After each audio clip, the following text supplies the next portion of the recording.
Hey guys, welcome back and thanks for joining me. Today I'm going to talk to you about a guy that seemed to have a black cloud following him wherever he went.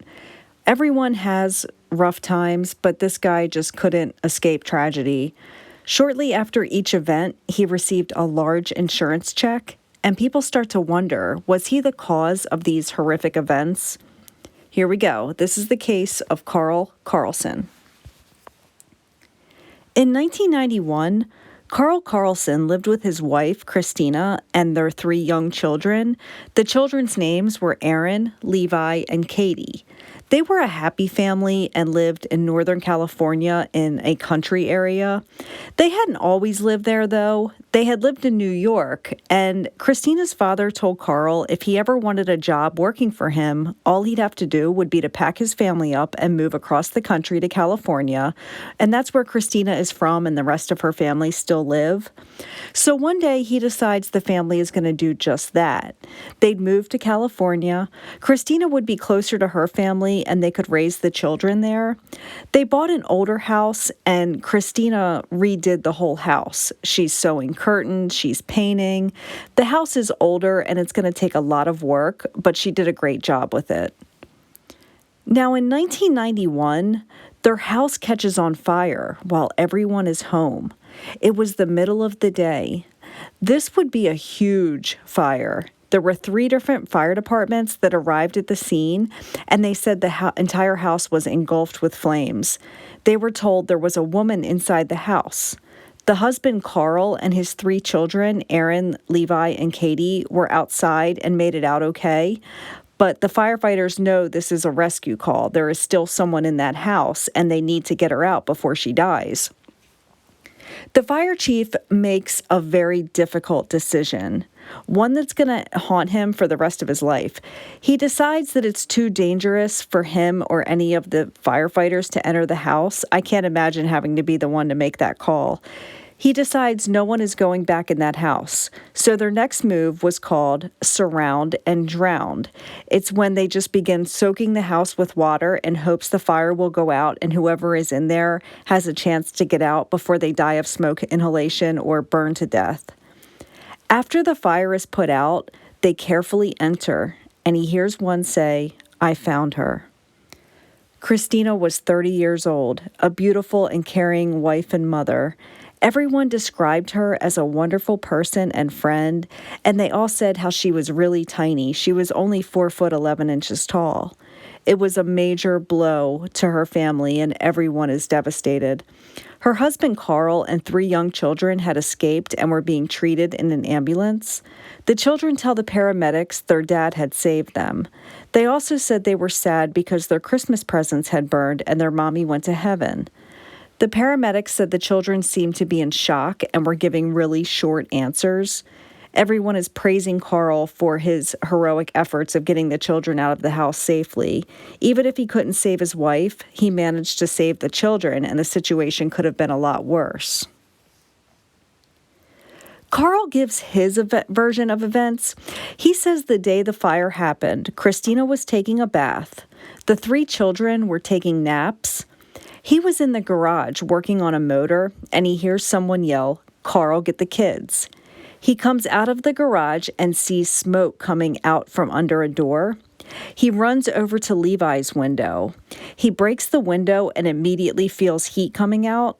He pulls his son Levi out, and then he runs around to Aaron and Katie's window. The 2 little girls shared a bedroom. And he does the same thing. Aaron is only 6, and she helps her 3-year-old sister Katie climb out of the window. Both the little girls are hysterical. He tells them to go over in the yard away from the house and stand next to their brother.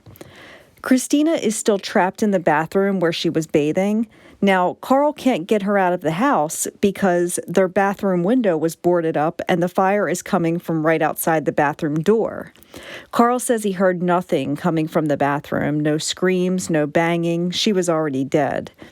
The bathroom she was barricaded in was like a coffin to her. She took her final breaths there. Some of Karl's family flies out to California so they can help him. He's now a single dad with 3 young children. His wife just died. Their home and possessions are gone. What is he going to do? They said when they got there 2 days after the fire, he was still wearing the same clothes he wore during the fire. His family tells him he is welcome to take the kids back to New York and raise them there. Well, 4 days after the fire, he packs the kids up and moves back across the country.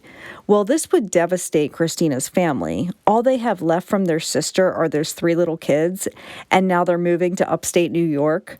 Christina's sister says her and her sister made a pact that if something ever happened to one of them, they would make sure that the kids would always be taken care of. Well, it's hard for Christina's sister to do that when the children's dad is moving them thousands of miles away. That and all of this is very fresh. It's been less than a week since everything happened. Over the next few years, Christina's family does make trips to visit the kids, and they always told them stories about their mom. Plus, Christina's sister was talking to them on the phone multiple times during the week. I know I'm jumping ahead here, but I wanted you guys to know that Christina's family was still active in the children's life, even after they had left. The state fire marshal goes out to the scene. He noted there was a strong smell of kerosene kind of lingering everywhere. Karl said it was from 2 days before the fire when one of the pets knocked over a kerosene jug outside of the bathroom. The pattern showed that this was where the fire had begun. The fire marshal also made it clear that with the fire's origin being right outside the bathroom door and the only window being boarded up, there would have been no way she would have escaped. If she walks out of the bathroom door, she would have immediately died due to inhaling the mass amount of smoke.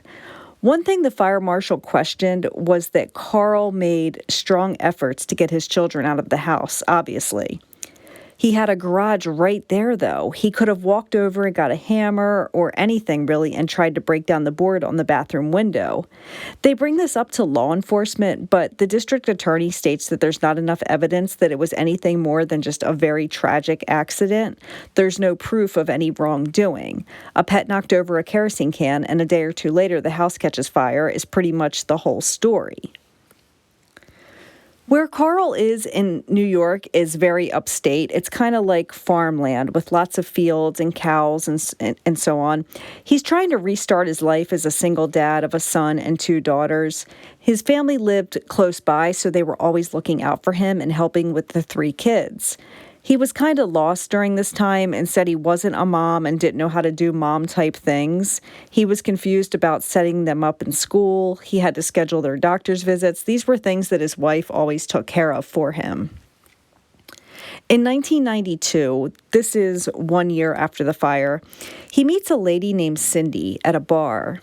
He tells her he's a single dad and he lost his wife in a house fire and he wasn't able to save her. They started dating and she gets introduced to the kids. Now, Cindy doesn't have any children of her own, nor is she able to have any, so this is like a perfect little family for her.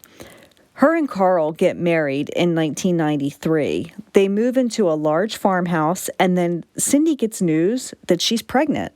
This was shocking because she was always under the impression that she couldn't have children.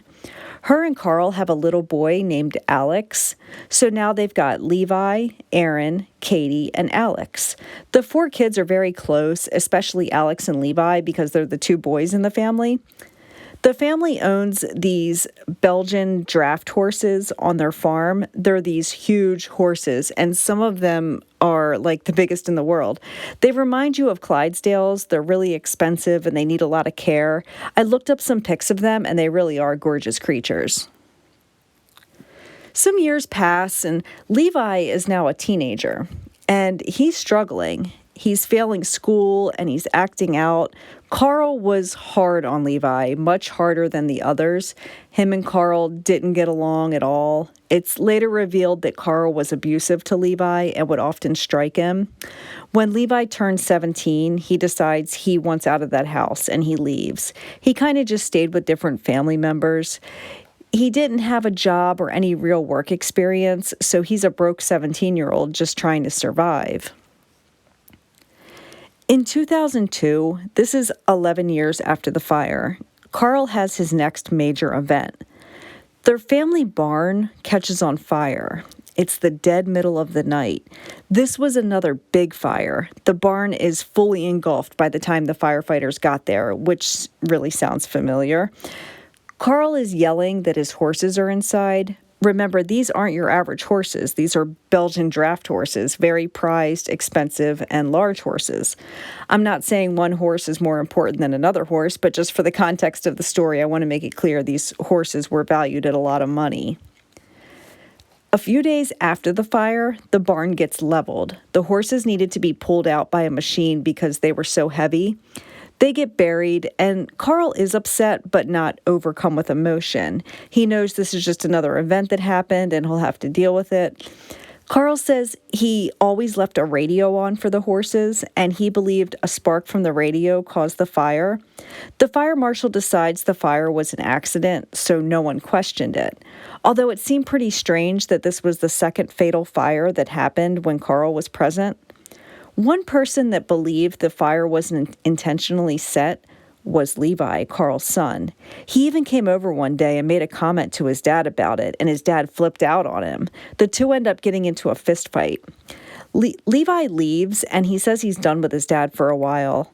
Over the next couple years, Levi made a lot of progress in his life. He gets married and he has 2 little girls. Him and his wife were still very young. I'm talking like 20, 21 years old. And their marriage doesn't last and they get a divorce. But Levi still has visitation with the girls on the weekends. He would bring the 2 little girls to his dad's house and he would spend the weekend with them there. Levi gets a really good job and he's paying his bills and he's paying his child support. He's got health insurance now and he's doing great. He's only 23 at this point, and everyone noted he was doing the best he's ever done in his life. One day in 2008, Levi goes to his dad's house to work on a truck of his that he was keeping there. He was keeping it in their new barn. Well, Karl and Cindy leave because they have to go to a funeral for a relative. Karl says he's going to go check on Levi in the barn before him and Cindy leave, make sure that Levi had all the tools and whatever he needed since they were going to be gone a few hours. Karl checks on Levi, and then he gets in his car, and him and Cindy drive to the funeral.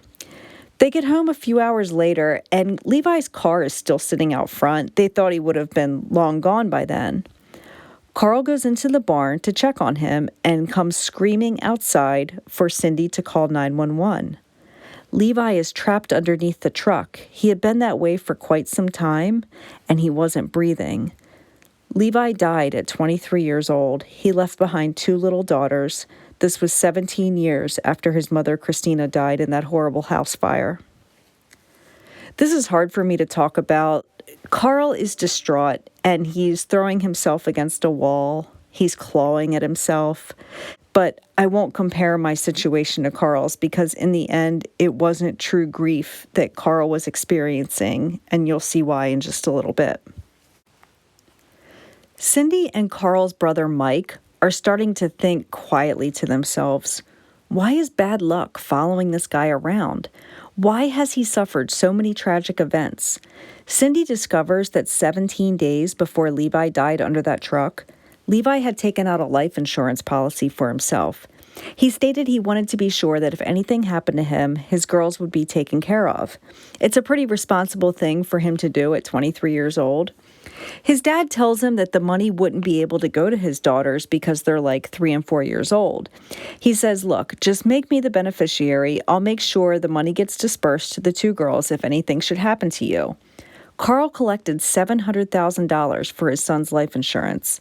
The 2 little girls never saw a dime. Karl is rolling through the money. He's getting work done to him and Cindy's new house because they had moved after Levi had passed away. They moved to another part of upstate New York. Karl saw this opportunity where he would buy this gourmet duck farm. What it entailed was raising these ducks, slaughtering them, and then they would get sent to high-end restaurants in New York City. So he has this massive amount of ducks he's taking care of. Karl and Cindy were even featured on the Food Network channel on one of their shows. Basically, a crew comes out and documents the process of the gourmet duck farm. Karl was ecstatic. He thinks he's some kind of celebrity. He's already got this huge ego, and being on a TV show just sent his ego over the top. Meanwhile, Cindy can't help but shake the feeling that Karl is responsible for Levi's death. She's drinking heavily and feeling bad all the time. She felt scared as well, as she was afraid that he was going to think about doing something to her. Karl's brother Mike felt the same way. Something about Levi's death just didn't sit right with him. Meanwhile, Christina's family is in California. Remember his first wife that died in the fire? Well, they've lost Christina and now their son Levi. Her son, Levi, I should clarify. Remember before Cindy and Karl left for the funeral? Karl said he wanted to go and check on Levi in the barn. Cindy doesn't want to believe that she married a murderer, but something about that moment is haunting her. Did Karl somehow make the truck fall on Levi before he left? She's trying to talk herself out of believing it and thinks she's just being paranoid. She stays married to Karl and lives her life every day, but it was always on the front of her mind. One day in 2012, Cindy told some of her friends that she thinks Karl may have killed Levi. They suggest that she hire a private investigator, so she does, a man by the name of Steve Brown. Cindy explains everything that happened back in 2008 when Levi died, and she said the thing that bothered her the most was that Karl went in the barn to check on Levi before they left. The two of them, Levi and Karl, were alone in the barn for a few minutes together. Steve decides he's going to befriend Karl to see if he can get any info out of him. He can't go to him and say, "Hey, your wife hired me to investigate you." So he decides he's going to pretend like he's some sort kind of promoter of his duck business. Karl would lap this up. Remember, Karl has a huge ego, and he would think that this is something that he could benefit from, and it would make him feel important. Steve spends some time with Karl, and they hit it off, but before Steve could really kick things off, Steve's private investigation services were no longer needed. One of Cindy's friends that she had confided in went to police themselves. A detective called Cindy, and she was relieved when she got that call, and she gave them all the info she had about that day. They were shocked to learn that there was a $700,000 life insurance policy on Levi that was taken out 2 weeks before he died. This changed everything. The detective does some digging, and he finds out that back in 1986, Karl got a payment of $10,000 when his car caught on fire. Then in 1991, he collected $200,000 for Christina's death. The horse barn fire paid out $115,000, and now $700,000 for his son's death. Do you guys want to know what's really chilling? It's later revealed that there were life insurance policies on both of Levi's daughters. Cindy decides she's done with Karl. She's ready to leave. She packs up her stuff and her son Alex's stuff. Remember, Alex is the son that she shares with Karl. He's a teenager now. They leave Karl's house. She was scared that if she stayed there and he found out that, number one, he's being investigated, and number two, she's the prime person doing all the talking, who knows what he would do. Cindy and Alex are jumping around from hotel to hotel for a while. Karl is blowing up Cindy's phone, but she's ignoring him. Finally, she comes up with a plan that might help get him put away faster. She says she's going to secretly record Karl. She thinks if she can convince him to tell her that he was responsible for the horses that died in the barn that day, she could take that to police and they'd see his true character. So she wears a little recording device hidden in her clothes and goes to meet with them. She tells him, "Look, I want to get back together with you, but I feel there's secrets that you haven't told me yet. You need to start telling me the truth." Well, Karl bypasses the whole horse barn event and goes straight to his son. Cindy is shaken because she came here to get a confession about the horses, and he jumps right to his son. This could be life-changing. Karl tells Cindy, "It sounds like you want me to confess that I killed my son." Cindy asks Karl, "What happened that day in the barn?" He said the truck was jacked up and it wasn't hard for him to push the jack stand, and it just landed on Levi and he didn't help him. They talk some more and wrap things up, and Cindy leaves to head to the police station. She's ecstatic and anxious. She has a secret recording in her possession of Karl confessing to the murder of his 23-year-old son. She runs in and tells the detective, You will not believe what I have. They hook it up to a computer, and the audio is corrupted.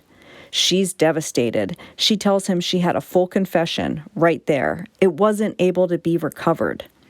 The detective tells her, look, you're not going to do this again on your own.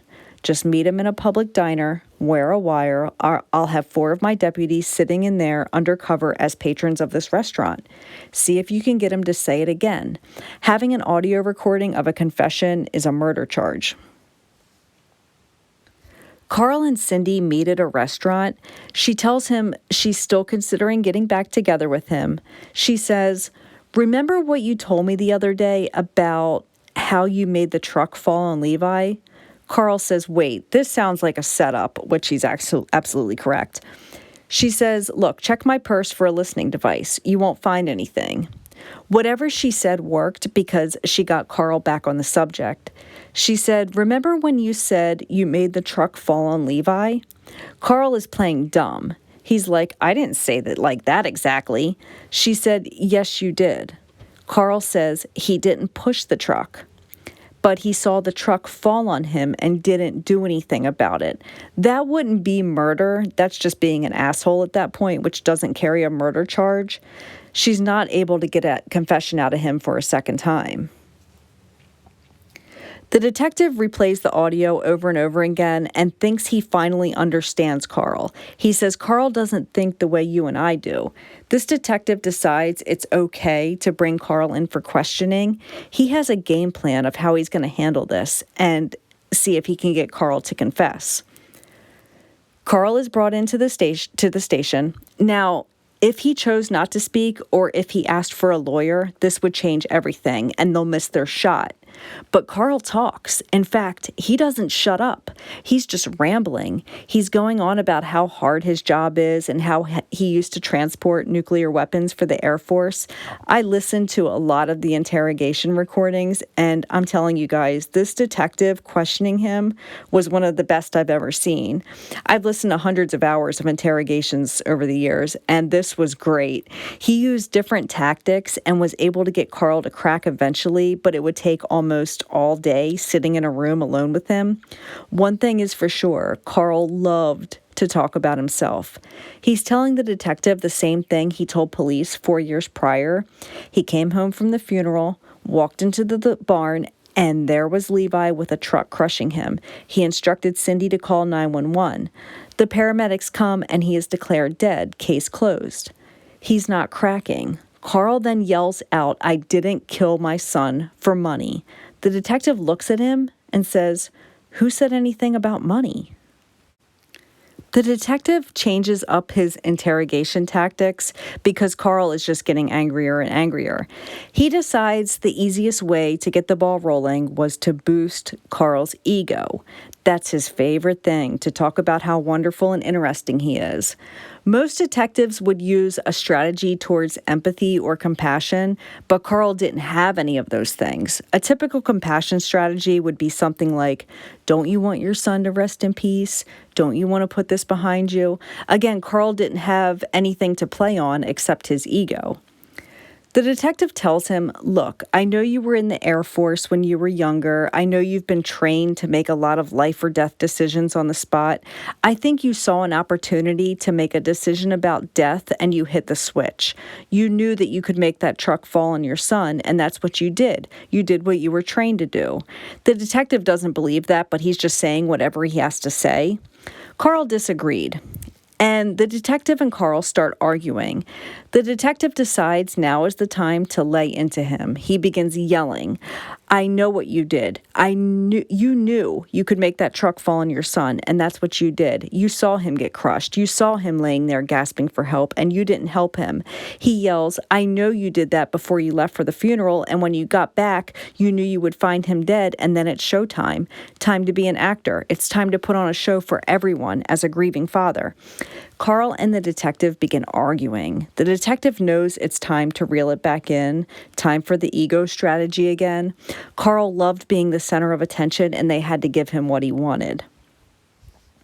They both calm down, and the detective tells Karl, I want to help you. Are you going to give me a chance to help you? The detective listened to Karl talk for hours about himself and injuries he's received over the years. He's got bad luck, blah, blah, blah. I know it had to be torture for this detective to listen to this guy go on about himself for hours. He tells the detective he feels sick. Finally, Karl begins to crack. He tells the detective a different version of what happened. He said he found Levi dead before he ever went to the funeral. He's not saying he did it. He just says, I found him there dead, went to the funeral, came back and pretended I just found him. The detective knows he's making progress, but there's more to the story. Finally, Karl admitted everything. He says he caused the truck to fall on Levi. He left it there. He went to the funeral with Cindy, came home, and pretended he just found him and told Cindy to call 911. Karl is then arrested for second-degree murder. Karl's family is sickened by the news. They already had their suspicions, but to know that he really killed his son was awful to hear and think about. This kid was just starting to do well in life. He had 2 little girls. How anyone could hurt their child is beyond me. Karl pled not guilty at his arraignment. Now, the state has to prove that he's guilty. The police interview was the most damning evidence they had, so a big, long trial is getting ready to begin that could last weeks. But the day before his trial was set to begin, Karl's attorney says Karl wants to plead guilty of second-degree murder. By doing this, in exchange, Karl would receive the minimum sentence, which is 15 years to life. So Karl's first wife, Christina, her family is out in California, and they're watching all of this unfold, and they're nervous. They see this as an opportunity to maybe have an investigation into Christina's death 30 years earlier, and it happens. Christina's case is reopened. It was going to have to be handled by the California courts, though. Remember, Karl is in New York and serving his prison sentence there. He hasn't been back to California since the fire. The fire marshal from 30 years ago, the one I told you about earlier that wondered why Karl didn't make more of an effort to break down the boarded-up window, well, he's long been retired. But before he retired, he took 2 boxes filled with notes and items from Christina's fire and kept them in his home basement. He knew someday someone was going to subpoena him to come talk about it, and he wanted to be prepared. The fact that this man did this really saved the day and the entire case. He knew Karl started that fire. He just couldn't convince the DA to get him arrested. The DA saw Karl as this widowed dad of 3 small children, not a murderer. The good news is there's no statute of limitations on murder cases. Anything else has a statute of limitations, though. Aaron and Katie, who were the 2 small girls that Karl helped get through the window, well, they're in their 30s now. They're glad their dad is in prison for murdering their brother, but now they have to deal with the fact that their dad could have killed their mother as well. The girls are heartbroken, and it's really just a sad situation all around. They say no family should ever have to go through what their family has gone through. Christina's sister is happy that he pled guilty, but now she knows he had to have something to do with killing Christina. Any person that's willing to go as far as to killing their own adult child would have no problem killing their spouse. 30 years after Christina's death, her family is gathered in court. This includes her elderly mother, who has lived the last 30 years without her daughter.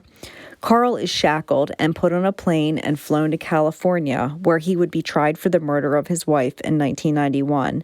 I listened to the state's attorney describe what Christina's last minutes of her life were like in that bathroom. She went into excruciating details of exactly how she died, and it wasn't easy to listen to.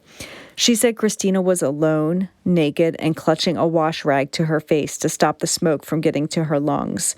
It was a slow, painful death, and Christina was a mother who couldn't reach her children and was thinking her children were dying in their bedrooms as they slept.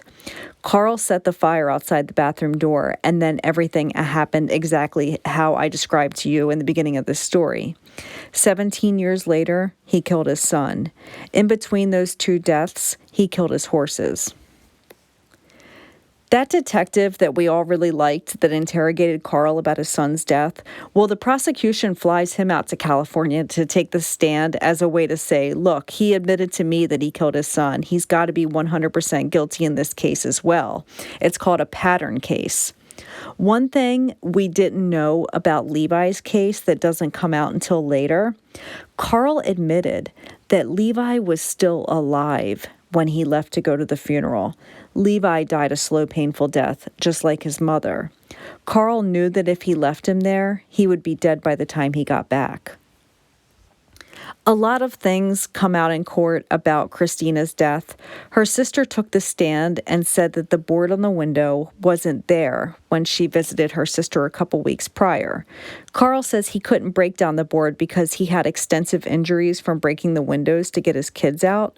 One thing that made the entire courtroom gasp was when Christina's sister told the court that the day after the fire, she was standing in the hallway of the funeral home with Karl, and she tells him, I want to see my sister.